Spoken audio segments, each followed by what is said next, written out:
KaraokeBooks. The King in Yellow. Written by Robert William Chambers. Audiobook. The Yellow Sign. Let the red dawn surmise what we shall do when this blue starlight dies and all is through. Chapter 1. There are so many things which are impossible to explain.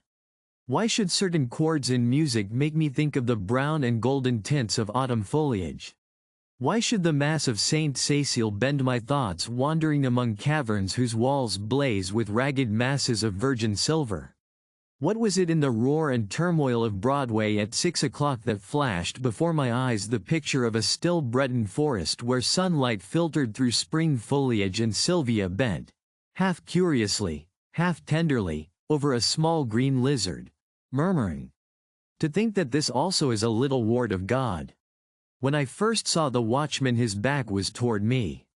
I looked at him indifferently until he went into the church.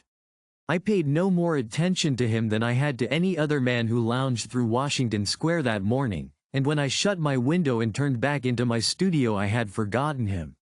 Late in the afternoon, the day being warm, I raised the window again and leaned out to get a sniff of air. A man was standing in the courtyard of the church, and I noticed him again with as little interest as I had that morning. I looked across the square to where the fountain was playing and then, with my mind filled with vague impressions of trees, asphalt drives, and the moving groups of nursemaids and holidaymakers, I started to walk back to my easel. As I turned, my listless glance included the man below in the churchyard. His face was toward me now, and with a perfectly involuntary movement I bent to see it. At the same moment he raised his head and looked at me. Instantly I thought of a coffin worm. Whatever it was about the man that repelled me I did not know, but the impression of a plump white grave worm was so intense and nauseating that I must have shown it in my expression, for he turned his puffy face away with a movement which made me think of a disturbed grub in a chestnut. I went back to my easel and motioned the model to resume her pose. After working a while I was satisfied that I was spoiling what I had done as rapidly as possible, and I took up a palette knife and scraped the color out again. The flesh tones were sallow and unhealthy, and I did not understand how I could have painted such sickly color into a study which before that had glowed with healthy tones.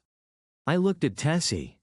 She had not changed, and the clear flush of health dyed her neck and cheeks as I frowned. "Is it something I've done?" she said. "No, I've made a mess of this arm, and for the life of me I can't see how I came to paint such mud as that into the canvas," I replied. "Don't I pose well?" she insisted. "Of course, perfectly." "Then it's not my fault?" "No. It's my own." "I am very sorry," she said. I told her she could rest while I applied rag and turpentine to the plague spot on my canvas, and she went off to smoke a cigarette and look over the illustrations in the Courrier Français.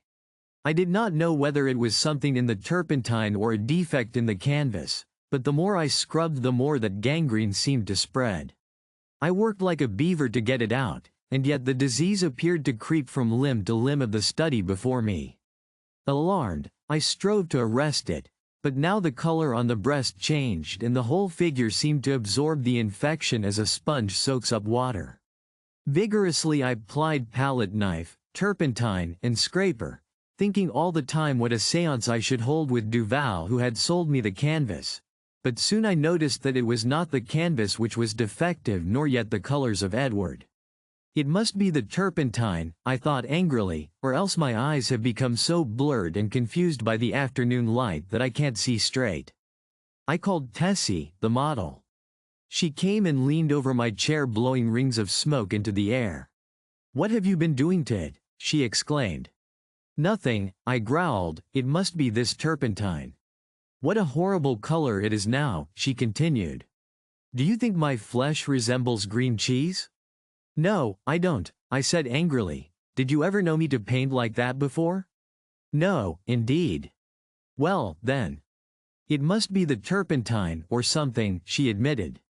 She slipped on a Japanese robe and walked to the window.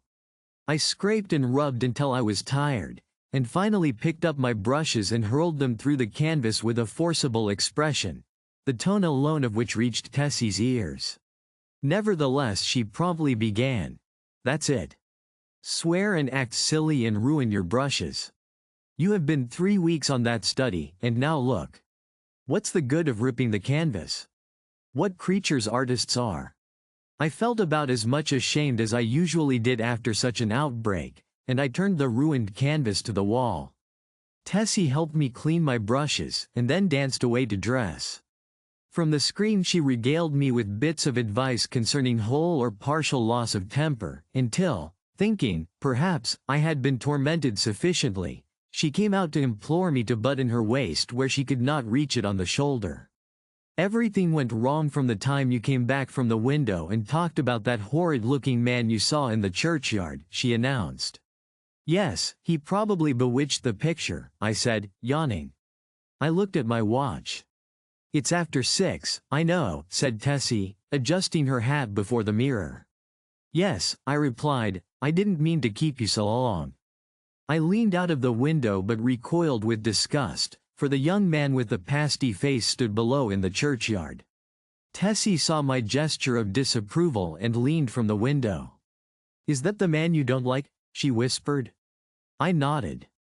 "I can't see his face, but he does look fat and soft. Some way or other," she continued, turning to look at me, "he reminds me of a dream, an awful dream I once had." Or, she mused, looking down at her shapely shoes, was it a dream after all? How should I know? I smiled. Tessie smiled in reply. "You were in it," she said, "so perhaps you might know something about it." Tessie, I protested, "Don't you dare flatter by saying that you dream about me." "But I did," she insisted. "Shall I tell you about it?" "Go ahead," I replied, lighting a cigarette. Tessie leaned back on the open window sill and began very seriously. "One night last winter I was lying in bed thinking about nothing at all in particular. I had been posing for you and I was tired out, yet it seemed impossible for me to sleep. I heard the bells in the city ring 10, 11, and midnight. I must have fallen asleep about midnight because I don't remember hearing the bells after that. It seemed to me that I had scarcely closed my eyes when I dreamed that something impelled me to go to the window. I rose, and raising the sash leaned out. 25th Street was deserted as far as I could see. I began to be afraid. Everything outside seemed so black and uncomfortable. Then the sound of wheels in the distance came to my ears, and it seemed to me as though that was what I must wait for. Very slowly the wheels approached, and, finally, I could make out a vehicle moving along the street. It came nearer and nearer, and when it passed beneath my window I saw it was a hearse. Then, as I trembled with fear, the driver turned and looked straight at me. When I awoke I was standing by the open window shivering with cold, but the black-plumed hearse and the driver were gone. I dreamed this dream again in March last, and again awoke beside the open window. Last night the dream came again. You remember how it was raining. When I awoke, standing at the open window, my nightdress was soaked. But where did I come into the dream? I asked. You were in the coffin, but you were not dead. In the coffin? Yes. How did you know? Could you see me? No, I only knew you were there. Had you been eating Welsh rarebits, or lobster salad? I began, laughing, but the girl interrupted me with a frightened cry. Hello. What's up? I said, as she shrank into the embrasure by the window. The man below in the churchyard, he drove the hearse. Nonsense, I said, but Tessie's eyes were wide with terror. I went to the window and looked out. The man was gone. Come, Tessie, I urged, don't be foolish. You have posed too long, you are nervous. Do you think I could forget that face? She murmured. 3 times I saw the hearse pass below my window, and every time the driver turned and looked up at me. Oh, his face was so white and soft? It looked dead. It looked as if it had been dead a long time. I induced the girl to sit down and swallow a glass of marsala. Then I sat down beside her and tried to give her some advice.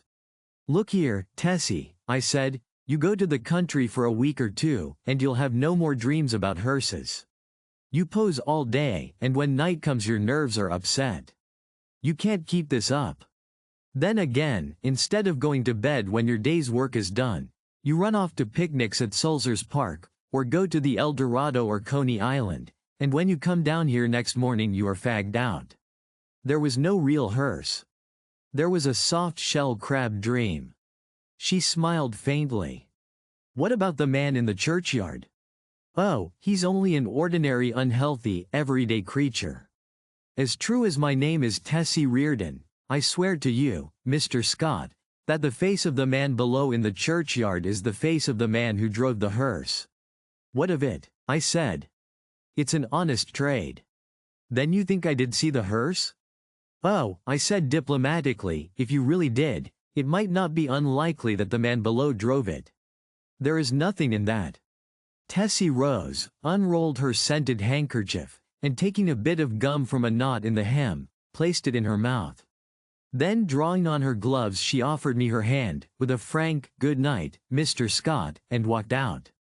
Chapter 2. The next morning, Thomas, the bellboy, brought me the Herald and a bit of news. The church next door had been sold. I thanked heaven for it, not that being a Catholic I had any repugnance for the congregation next door, but because my nerves were shattered by a blatant exhorter, whose every word echoed through the aisle of the church as if it had been my own rooms, and who insisted on his R's with a nasal persistence which revolted my every instinct. Then, too, there was a fiend in human shape, an organist, who reeled off some of the grand old hymns with an interpretation of his own. And I longed for the blood of a creature who could play the doxology with an amendment of minor chords which one hears only in a quartet of very young undergraduates. I believe the minister was a good man, but when he bellowed, "And the Lord said unto Moses, the Lord is a man of war, the Lord is his name. My wrath shall wax hot and I will kill you with the sword." I wondered how many centuries of purgatory it would take to atone for such a sin. Who bought the property? I asked Thomas. Nobody that I knows, sir. They do say the gent what owns this 'ere Hamilton Flats was lookin' at it. E might be a buildin' more studios. I walked to the window. The young man with the unhealthy face stood by the churchyard gate, and at the mere sight of him the same overwhelming repugnance took possession of me. "By the way, Thomas," I said, "who is that fellow down there?" Thomas sniffed. "That there worm, sir? E's night watchman of the church, sir. E makes me tired sittin' out all night on them steps and lookin' at you insultin' like. I'd a punched is Ed, sir, beg pardon, sir." "Go on, Thomas." "One night a comin' 'ome with Ari, the other English boy, I sees I am a sittin' there on them steps. We 'ad Molly and Jen with us, sir, the two girls on the tray service, and E looks so insultin' at us that I up and says, 'What you looking hat, you fat slug? Beg pardon, sir, but that's 'ow I says, sir.' Then, E don't say nothin' and I says, 'Come out and I'll punch that puddin', Ed.'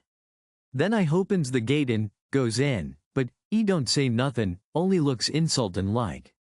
Then I am one, but is Ed was that cold and mushy it you'd sicken you to touch, I am." "What did he do then?" I asked curiously. "I am? Nothin'. And you, Thomas?" The young fellow flushed with embarrassment and smiled uneasily. "Mr. Scott, sir, I ain't no coward, and I can't make it out at all why I run. I was in the 5th Lancers, sir, bugler at Telephone El Kebir, and was shot by the Wells." "You don't mean to say you ran away?" "Yes, sir, I run." "Why?" "That's just what I want to know, sir. I grabbed Molly and run, and the rest was as frightened as I." "But what were they frightened at?" Thomas refused to answer for a while, but now my curiosity was aroused about the repulsive young man below and I pressed him. 3 years' sojourn in America had not only modified Thomas's Cockney dialect but had given him the American's fear of ridicule. "You won't believe me, Mr. Scott, sir?" Yes, I will. You will laugh at me, sir? Nonsense. He hesitated. Well, sir, it's God's truth that when he grabbed me wrists, sir, and when I twisted, his soft, mushy fist one of his fingers come off in me, and the utter loathing and horror of Thomas's face must have been reflected in my own, for he added, it's orful, and now when I see I just go away. Makes me hill. When Thomas had gone, I went to the window. The man stood beside the church railing with both hands on the gate, but I hastily retreated to my easel again, sickened and horrified, for I saw that the middle finger of his right hand was missing. At 9 o'clock Tessie appeared and vanished behind the screen with a merry, "Good morning, Mr. Scott." When she had reappeared and taken her pose upon the model stand, I started a new canvas, much to her delight. She remained silent as long as I was on the drawing, but as soon as the scrape of the charcoal ceased and I took up my fixative she began to chatter. "Oh, I had such a lovely time last night. We went to Tony Pastor's." "Who are we?" I demanded. "Oh, Maggie, you know, Mr. White's model, and Pinky McCormick. We call her Pinky because she's got that beautiful red hair you artists like so much, and Lizzie Burke." I sent a shower of spray from the fixative over the canvas, and said, "Well, go on." "We saw Kelly and Baby Barnes the skirt dancer and all the rest." I made a mash.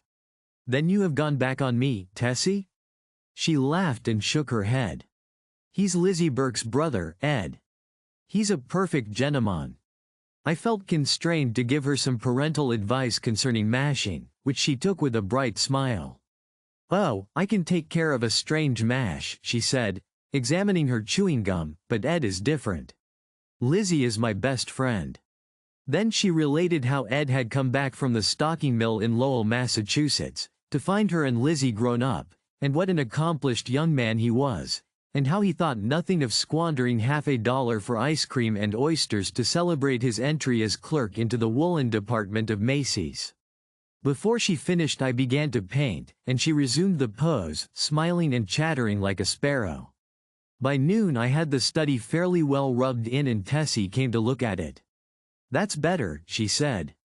I thought so too, and ate my lunch with a satisfied feeling that all was going well. Tessie spread her lunch on a drawing table opposite me and we drank our claret from the same bottle and lighted our cigarettes from the same match. I was very much attached to Tessie. I had watched her shoot up into a slender but exquisitely formed woman from a frail, awkward child. She had posed for me during the last 3 years, and among all my models she was my favorite. It would have troubled me very much indeed had she become tough, or fly, as the phrase goes, but I never noticed any deterioration of her manner, and felt at heart that she was all right. She and I never discussed morals at all, and I had no intention of doing so, partly because I had none myself, and partly because I knew she would do what she liked in spite of me. Still I did hope she would steer clear of complications, because I wished her well, and then also I had a selfish desire to retain the best model I had. I knew that mashing, as she termed it, had no significance with girls like Tessie, and that such things in America did not resemble in the least the same things in Paris. Yet, having lived with my eyes open, I also knew that somebody would take Tessie away someday, in one manner or another, and though I professed to myself that marriage was nonsense, I sincerely hoped that, in this case, there would be a priest at the end of the vista. I am a Catholic.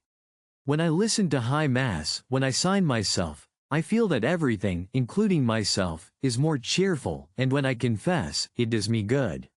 A man who lives as much alone as I do, must confess to somebody. Then, again, Sylvia was Catholic, and it was reason enough for me. But I was speaking of Tessie, which is very different. Tessie also was Catholic and much more devout than I, so, taking it all in all, I had little fear for my pretty model until she should fall in love. But then I knew that fate alone would decide her future for her, and I prayed inwardly that fate would keep her away from men like me and throw into her path nothing but Ed Burke's and Jimmy McCormick's, bless her sweet face. Tessie sat blowing rings of smoke up to the ceiling and tinkling the ice in her tumbler. "Do you know that I also had a dream last night?" I observed. "Not about that man," she laughed. "Exactly. A dream similar to yours, only much worse. It was foolish and thoughtless of me to say this, but you know how little tact the average painter has. I must have fallen asleep about 10 o'clock, I continued, and after a while I dreamt that I awoke. So plainly did I hear the midnight bells, the wind in the tree branches, and the whistle of steamers from the bay, that even now I can scarcely believe I was not awake. I seemed to be lying in a box which had a glass cover. Dimly I saw the street lamps as I passed, for I must tell you, Tessie, the box in which I reclined appeared to lie in a cushioned wagon which jolted me over a stony pavement. After a while I became impatient and tried to move, but the box was too narrow. My hands were crossed on my breast, so I could not raise them to help myself. I listened and then tried to call. My voice was gone. I could hear the trample of the horses attached to the wagon, and even the breathing of the driver. Then another sound broke upon my ears like the raising of a window sash. I managed to turn my head a little, and found I could look, not only through the glass cover of my box, but also through the glass panes in the side of the covered vehicle. I saw houses, empty and silent, with neither light nor life about any of them excepting one. In that house a window was open on the first floor, and a figure all in white stood looking down into the street. It was you. Tessie had turned her face away from me and leaned on the table with her elbow. "I could see your face," I resumed, "and it seemed to me to be very sorrowful.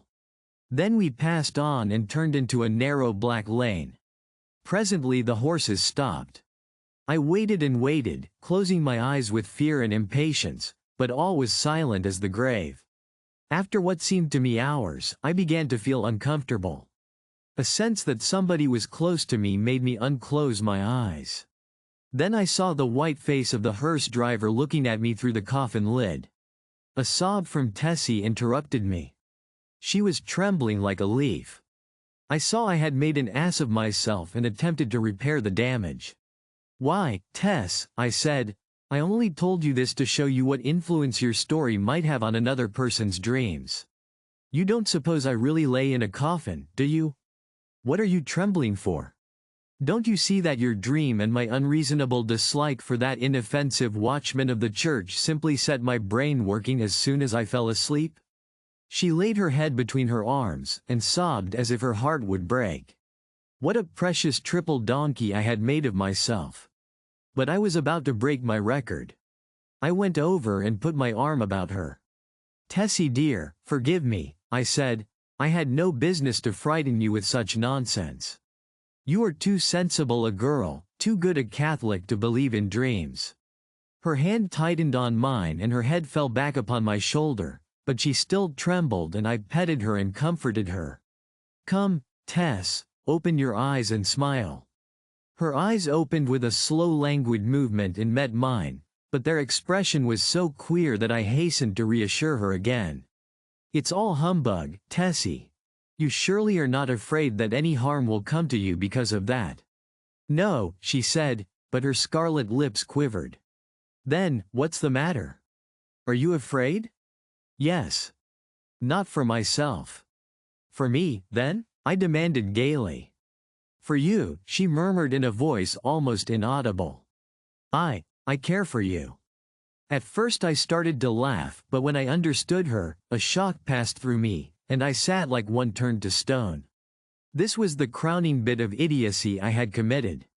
During the moment which elapsed between her reply and my answer I thought of 1,000 responses to that innocent confession. I could pass it by with a laugh. I could misunderstand her and assure her as to my health. I could simply point out that it was impossible she could love me. But my reply was quicker than my thoughts, and I might think and think now when it was too late, for I had kissed her on the mouth. That evening I took my usual walk in Washington Park, pondering over the occurrences of the day. I was thoroughly committed.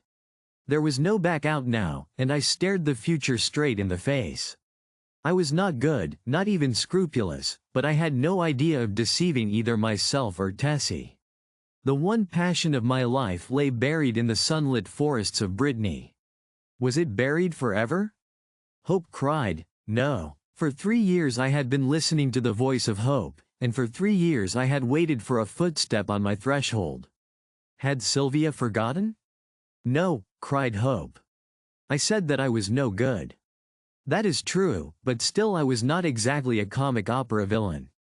I had led an easygoing, reckless life, taking what invited me of pleasure, deploring and sometimes bitterly regretting consequences.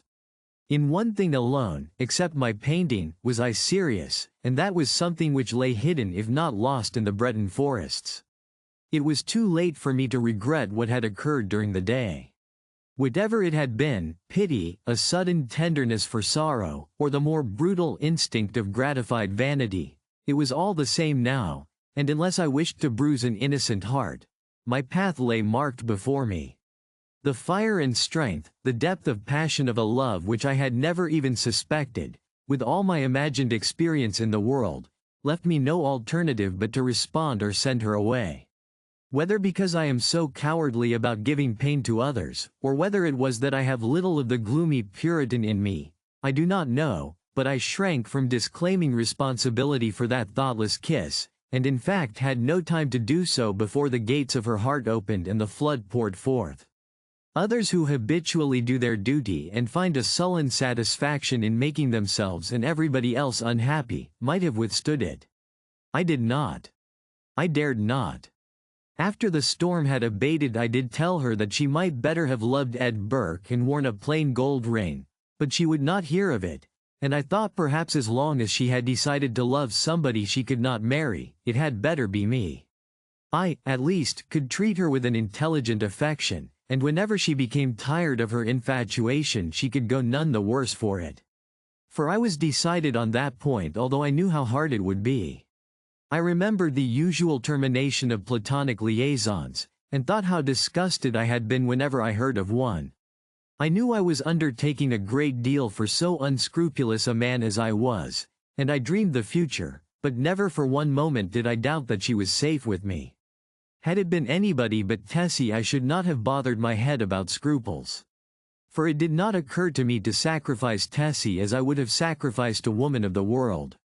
I looked the future squarely in the face and saw the several probable endings to the affair. She would either tire of the whole thing, or become so unhappy that I should have either to marry her or go away. If I married her we would be unhappy. I with a wife unsuited to me, and she with a husband unsuitable for any woman. For my past life could scarcely entitle me to marry. If I went away she might either fall ill, recover, and marry some Eddie Burke, or she might recklessly or deliberately go and do something foolish. On the other hand, if she tired of me, then her whole life would be before her with beautiful vistas of Eddie Burkes and marriage rings and twins and Harlem flats and heaven knows what. As I strolled along through the trees by the Washington Arch, I decided that she should find a substantial friend in me, anyway, and the future could take care of itself. Then I went into the house and put on my evening dress, for the little faintly perfumed note on my dresser said, "Have a cab at the stage door at 11, and the note was signed, Edith Carmichael, Metropolitan Theater. I took supper that night, or rather we took supper, Miss Carmichael and I, at Solari's, and the dawn was just beginning to gild the cross on the Memorial Church as I entered Washington Square after leaving Edith at the Brunswick. There was not a soul in the park as I passed along the trees and took the walk which leads from the Garibaldi statue to the Hamilton apartment house, but as I passed the churchyard I saw a figure sitting on the stone steps. In spite of myself a chill crept over me at the sight of the white puffy face, and I hastened to pass. Then he said something which might have been addressed to me or might merely have been a mutter to himself, but a sudden furious anger flamed up within me that such a creature should address me. For an instant I felt like wheeling about and smashing my stick over his head, but I walked on, and entering the Hamilton went to my apartment. For some time I tossed about the bed trying to get the sound of his voice out of my ears, but could not. It filled my head, that muttering sound, like thick oily smoke from a fat rendering vat or an odor of noisome decay. And as I lay and tossed about, the voice in my ears seemed more distinct, and I began to understand the words he had muttered. They came to me slowly as if I had forgotten them, and at last I could make some sense out of the sounds. It was this. Have you found the yellow sign? Have you found the yellow sign? Have you found the yellow sign? I was furious. What did he mean by that? Then with a curse upon him and his eye rolled over and went to sleep, but when I awoke later I looked pale and haggard, for I had dreamed the dream of the night before, and it troubled me more than I cared to think. I dressed and went down into my studio. Tessie sat by the window, but as I came in she rose and put both arms around my neck for an innocent kiss.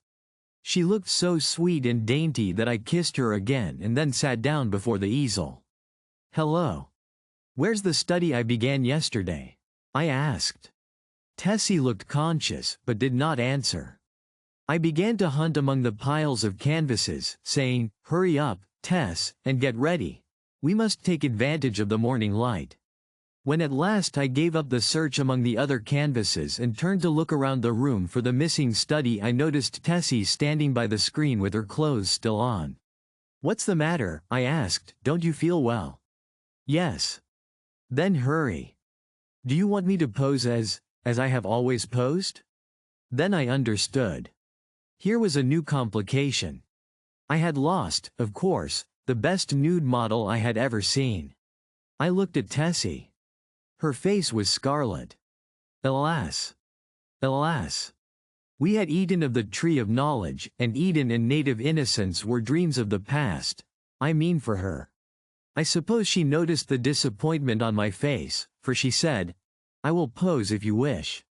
The study is behind the screen here where I put it." "No," I said, "we will begin something new," and I went into my wardrobe and picked out a Moorish costume which fairly blazed with tinsel. It was a genuine costume, and Tessie retired to the screen with it enchanted. When she came forth again I was astonished. Her long black hair was bound above her forehead with a circlet of turquoise, and the ends, curled about her glittering girdle.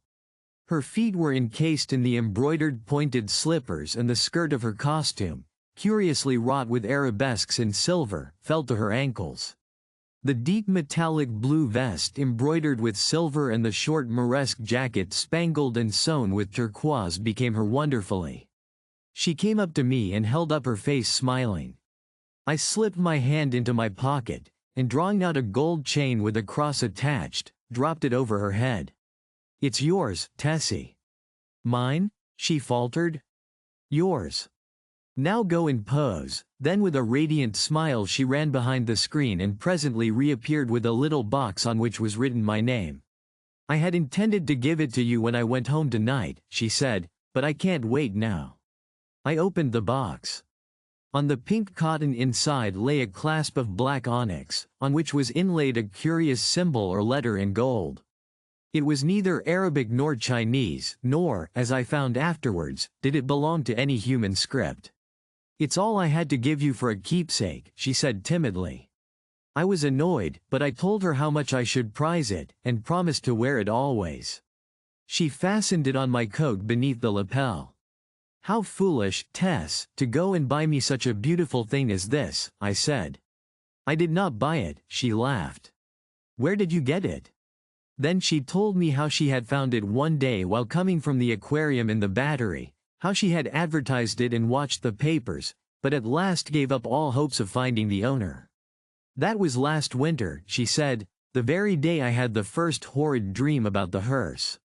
I remembered my dream of the previous night but said nothing, and presently my charcoal was flying over a new canvas, and Tessie stood motionless on the model stand. Chapter 3. The day following was a disastrous one for me. While moving a framed canvas from one easel to another, my foot slipped on the polished floor, and I fell heavily on both wrists.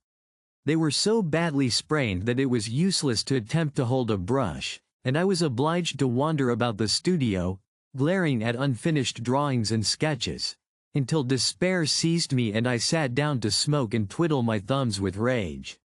The rain blew against the windows and rattled on the roof of the church, driving me into a nervous fit with its interminable patter. Tessie sat sewing by the window, and every now and then raised her head and looked at me with such innocent compassion that I began to feel ashamed of my irritation and looked about for something to occupy me. I had read all the papers and all the books in the library, but for the sake of something to do I went to the bookcases and shoved them open with my elbow. I knew every volume by its color and examined them all, passing slowly around the library and whistling to keep up my spirits. I was turning to go into the dining room when my eye fell upon a book bound in serpent skin, standing in a corner of the top shelf of the last bookcase. I did not remember it, and from the floor could not decipher the pale lettering on the back, so I went to the smoking room and called Tessie. She came in from the studio and climbed up to reach the book. "What is it?" I asked. "The King in Yellow." I was dumbfounded. Who had placed it there? How came it in my rooms? I had long ago decided that I should never open that book, and nothing on earth could have persuaded me to buy it. Fearful lest curiosity might tempt me to open it, I had never even looked at it in bookstores. If I ever had had any curiosity to read it, the awful tragedy of young Caston, whom I knew, prevented me from exploring its wicked pages. I had always refused to listen to any description of it, and indeed, nobody ever ventured to discuss the second part aloud, so I had absolutely no knowledge of what those leaves might reveal. I stared at the poisonous mottled binding as I would at a snake. "Don't touch it, Tessie," I said, "come down." Of course my admonition was enough to arouse her curiosity, and before I could prevent it she took the book and, laughing, danced off into the studio with it. I called to her, but she slipped away with a tormenting smile at my helpless hands, and I followed her with some impatience. "Tessie," I cried, entering the library, "listen, I am serious. Put that book away. I do not wish you to open it." The library was empty. I went into both drawing rooms, then into the bedrooms, laundry, kitchen, and finally returned to the library and began a systematic search. She had hidden herself so well that it was half an hour later when I discovered her crouching white and silent by the latticed window in the storeroom above. At the first glance I saw she had been punished for her foolishness. The King in Yellow lay at her feet, but the book was open at the second part. I looked at Tessie and saw it was too late. She had opened The King in Yellow. Then I took her by the hand and led her into the studio. She seemed dazed, and when I told her to lie down on the sofa she obeyed me without a word. After a while she closed her eyes and her breathing became regular and deep, but I could not determine whether or not she slept. For a long while I sat silently beside her, but she neither stirred nor spoke, and at last I rose, and, entering the unused storeroom, took the book in my least injured hand. It seemed heavy as lead, but I carried it into the studio again, and sitting down on the rug beside the sofa, opened it and read it through from beginning to end. When, faint with excess of my emotions, I dropped the volume and leaned wearily back against the sofa, Tessie opened her eyes and looked at me. We had been speaking for some time in a dull monotonous strain before I realized that we were discussing The King in Yellow. Oh, the sin of writing such words, words which are clear as crystal, limpid and musical as bubbling springs. Words which sparkle and glow like the poisoned diamonds of the Medicis. Oh, the wickedness, the hopeless damnation of a soul who could fascinate and paralyze human creatures with such words. Words understood by the ignorant and wise alike. Words which are more precious than jewels, more soothing than music, more awful than death.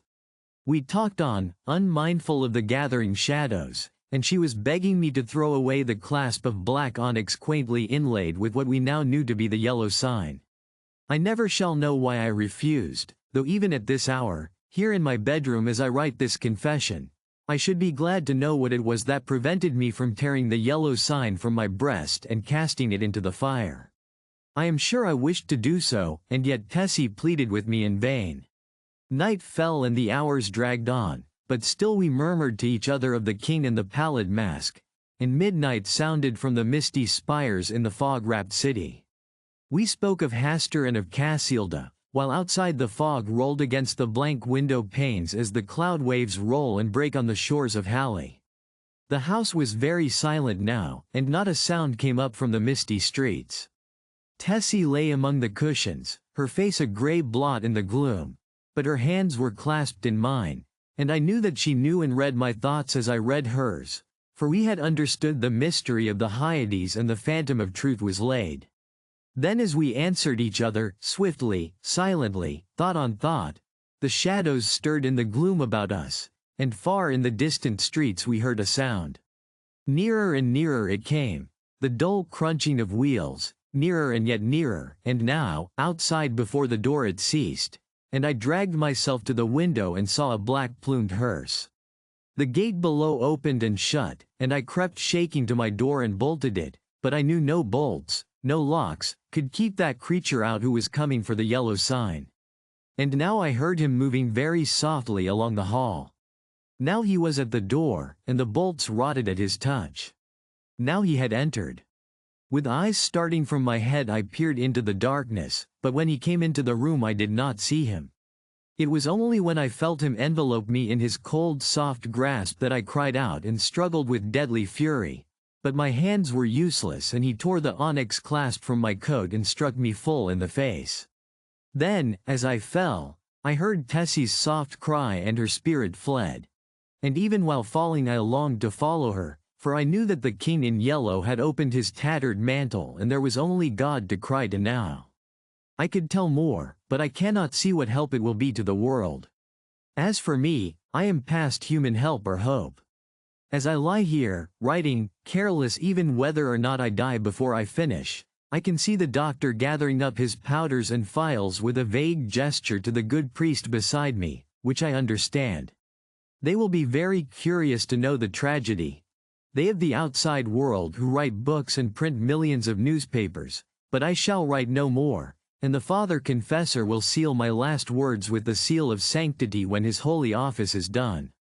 They of the outside world may send their creatures into wrecked homes and death-smitten firesides, and their newspapers will batten on blood and tears, but with me their spies must halt before the confessional. They know that Tessie is dead and that I am dying. They know how the people in the house, aroused by an infernal scream, rushed into my room and found one living and two dead, but they do not know what I shall tell them now. They do not know that the doctor said as he pointed to a horrible decomposed heap on the floor, the livid corpse of the watchman from the church. I have no theory, no explanation. That man must have been dead for months. If you liked what you heard, please subscribe to the channel.